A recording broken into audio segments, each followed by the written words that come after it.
آقائے دو جہاں صلی اللہ علیہ وآلہ وسلم کی حدیث پاک میرے آقا فرماتے ہیں طلب العلم فریضۃ علی کل مسلم و مسلمہ، کہ علم کا حاصل کرنا، علم دین کا حاصل کرنا یہ ہر مسلمان مرد و عورت پر فرض ہے. یعنی جو ضروریات دین ہے ان کا حاصل کرنا ہر مسلمان مرد و عورت پر یہ فرض ہے.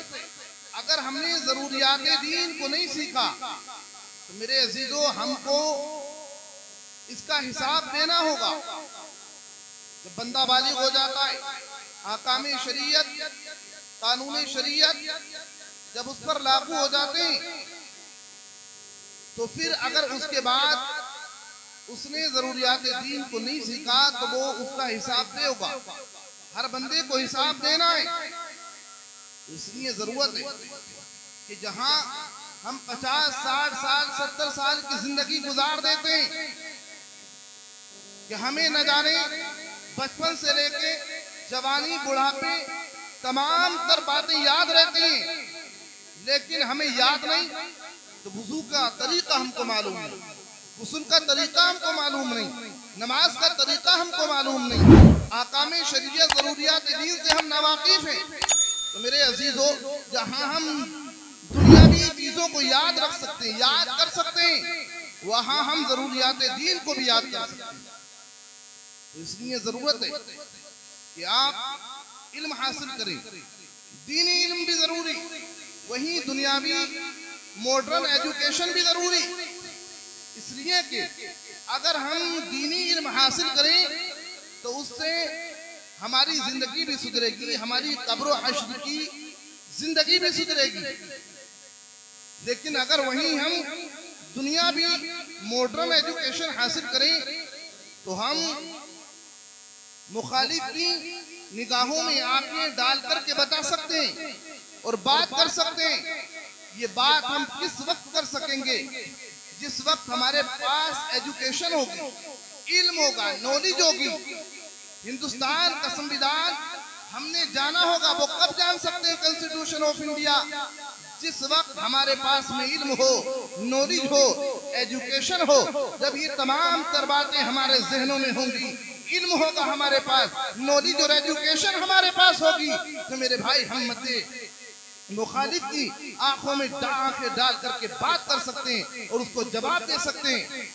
لیکن یاد رکھیں اگر ہمارے پاس علم نہیں، نالج نہیں، ایجوکیشن نہیں تو سمجھیں کوئی قوم اس وقت تک ترقی یافتہ نہیں ہو سکتی جس وقت تک اس قوم کے پاس میں علم نہیں ہوتا، نالج نہیں ہوتی، ایجوکیشن نہیں ہوتی. اس لیے اگر ترقی چاہتے ہیں، عروج چاہتے ہیں، بلندی چاہتے ہیں تو پھر ہمیں علم حاصل کرنا ہوگا.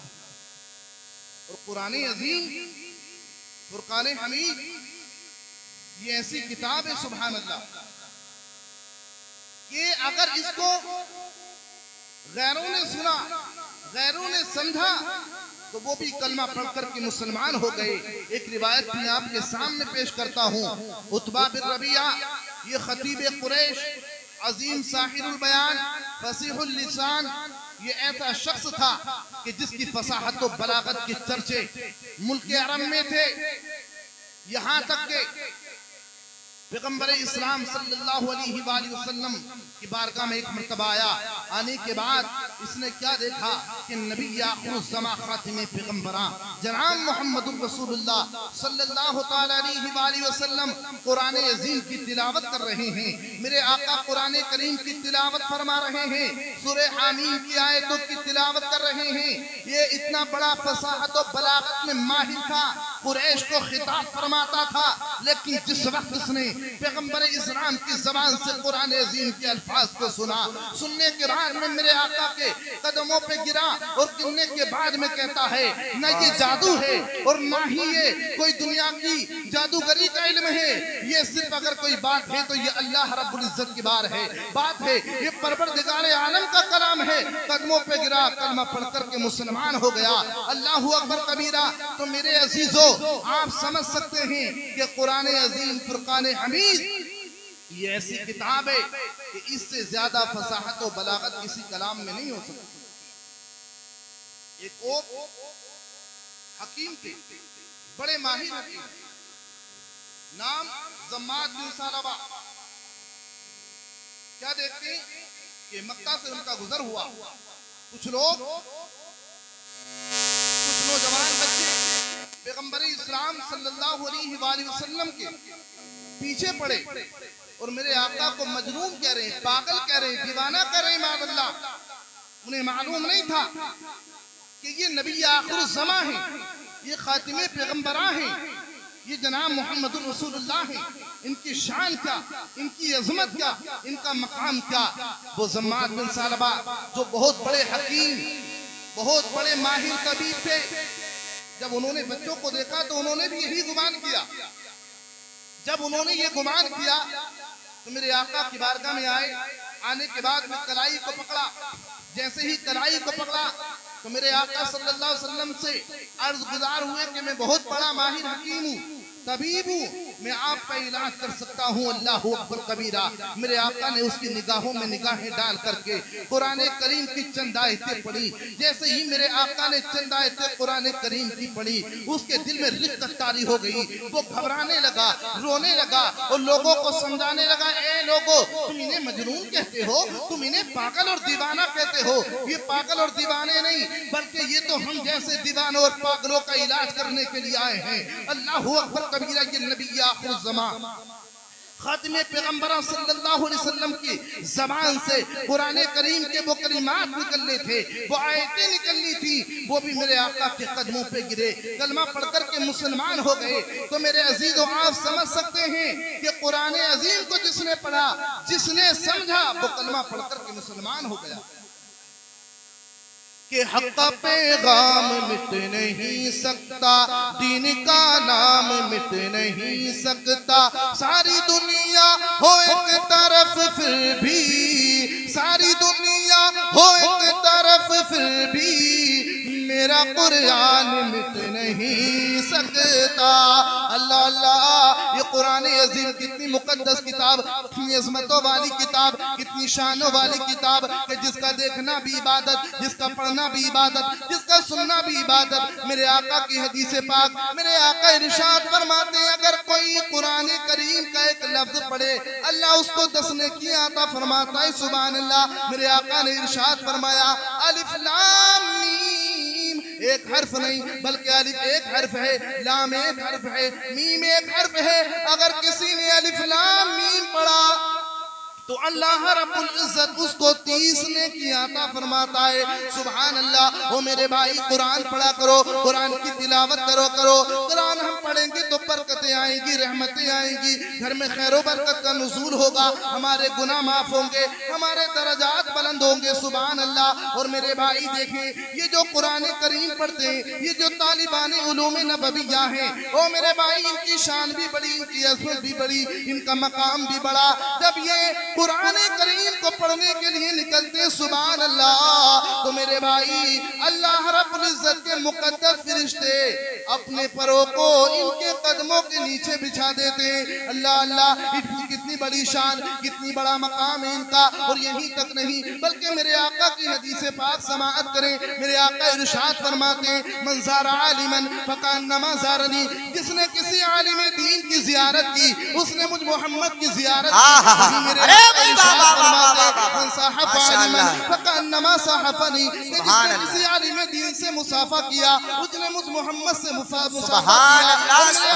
ارشاد فرماتے، ومن جالس عالما فکانما جالسنی، اگر کوئی کسی عالم دین کی مجلس میں بیٹھا، گویا وہ مجھ محمد کی مجلس میں۔ سبحان اللہ۔ نعرہ تکبیر، نعرہ رسالت، نعرہ حیدری، نعرہ غوثیت، مسلک اعلی حضرت، فیضان اعلی حضرت، اصلاح معاشرہ کانفرنس، مولانا محمد راغب رضا صاحب قبلہ منظری۔ ماشاءاللہ ماشاءاللہ۔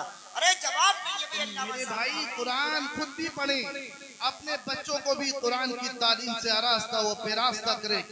ہر لفظ کو سینے میں بسا لو تو بنے بات، ہر لفظ کو سینے میں بسا لو تو بنے بات. طاقوں میں سجانے کو یہ قرآن نہیں ہے، سامان تجارت میرا ایمان نہیں ہے. ہر در پہ جھکے سر یہ میری شان نہیں ہے. اور ہمارا مقام اور ہماری عزت تو یہ رہی، ہماری جو ہے شہرت کا ڈنکا تو یہ رہا کہ ہم نے تو سمندر میں بھی راستے ہیں نکالے، ہم نے تو سمندر میں بھی راستے ہیں نکالے. یوں ہم کو مٹانا کوئی آسان نہیں ہے، ہر لفظ کو سینے میں بسا لو تو بنے بات. طاقوں میں سجانے کو یہ قرآن نہیں ہے. اللہ اللہ، مختصر طور پر ایک واقعہ میں آپ کے سامنے پیش کرتا ہوں. ایک بادشاہ، وقت کا بادشاہ، وقت کا خلیفہ، نام محمود غزنوی. اب دیکھیں قرآن کریم کی برکت دیکھیں، قرآن کریم کی عظمت دیکھیں، قرآن کریم کی شان دیکھیں. سبحان اللہ. یہ محمود غزنوی وقت کا بادشاہ، وقت کا خلیفہ، ایک مرتبہ اپنے روم میں آتا ہے، اپنے کمرے میں آتا ہے، آ کر کے لیٹ جاتا ہے. جب آ کر کے لیٹتا ہے تو کیا دیکھتا ہے کہ قرآن کریم طاق میں رکھا ہوا ہے. جیسے ہی لیٹا، لیٹنے کے بعد میں دل میں خیال آیا، یار میں اس کمرے میں لیٹا ہوا ہوں جہاں قرآن کریم رکھا ہوا ہے. یہ بات ادب کے خلاف ہے، خلاف ادب ہے کہ میں یہاں لیٹوں جہاں قرآن کریم رکھا ہوا ہے. فوراً اٹھا، اٹھنے کے بعد میں قرآن کو اٹھایا، دوسرے کمرے میں رکھ دیا، دوسرے کمرے میں رکھا، پھر آ کر کے لیٹا. جب اسی کمرے میں آ کر کے لیٹا، اللہ اکبر کبیرہ، پھر دل میں خیال آیا، دل میں یہ بات آئی، یار میں نے اپنے آرام کی وجہ سے قرآن کریم کو دوسرے کمرے میں رکھ دیا. یہ بات بھی خلاف ادب ہے، ادب کے خلاف معلوم ہوتی ہے. یہاں تک کہ فوراً گیا، قرآن کریم کو وہاں سے اٹھایا اور جو ہے اسی کمرے میں لا کر کے رکھ دیا. جیسے ہی اس کمرے میں لا کر کے رکھا، سبحان اللہ، جا کر کے دوسرے کمرے میں لیٹ گیا. اب وہ وقت آنا تھا، کل نفس ذائقۃ الموت، ہر نفس کو موت کا ذائقہ چکھنا ہے. اس کا انتقال ہوا. سبحان اللہ. جیسے ہی انتقال ہوا، اس وقت کے بزرگ نے خواب میں دیکھا یہی بادشاہ جنت کے باغوں میں ٹہل رہا ہے. اب وہ بزرگ پوچھتے ہیں کہ اے بادشاہ، یہ تو بتا تجھے یہ مقام، یہ عظمتیں، یہ شانیں، یہ جنت کے محلات، جنت کے باغات کیسے ملے؟ اللہ اکبر کبیرہ. تو اس نے کہا مجھے یہ مقام، یہ عظمت، یہ شان قرآن کریم کا ادب کرنے کی وجہ سے میری. پورا واقعہ سنایا. تو میرے عزیزو، ایک وقت کا بادشاہ، وقت کا خلیفہ قرآن کریم کی تعظیم و تکریم کرے، قرآن کا ادب کرے تو اس کو جنت ملتی ہے، جنت کا مقام ملتا ہے، جنت میں محل ملتا ہے. تو میرے بھائی، جو بچے قرآن کی تعلیم کرتے ہیں، حافظ قرآن ہوتے ہیں، ان کی شان کا عالم کیا ہوگا؟ تو میرے بھائی، اس لیے ضرورت ہے قرآن خود بھی پڑھیں، اپنے بچوں کو بھی پڑھائیں. اور انشاءاللہ جب ہمارے بچے حافظ قرآن بنیں گے تو پھر وہی بچے ہمارے قوم کے امام بنتے ہوئے نظر آئیں گے. اس لیے ضرورت ہے کہ قرآن خود بھی پڑھیں، بچوں کو بھی پڑھائیں. ہے قول محمد، قول خدا. فرمان نہ بدلا جائے گا، بدلے گا زمانہ لاکھ مگر قرآن نہ بدلا جائے گا. حق شیدائن ہی باطل کو کچل ڈالیں گے، ظلمت دور بھی آیا تو پیروں سے مسل ڈالیں گے. ہم نے جس دور کو چاہا ہے بدل ڈالا ہے، ہم جس دور کو چاہیں گے بدل ڈالیں گے. وما علینا الا البلاغ. السلام علیکم ورحمۃ اللہ.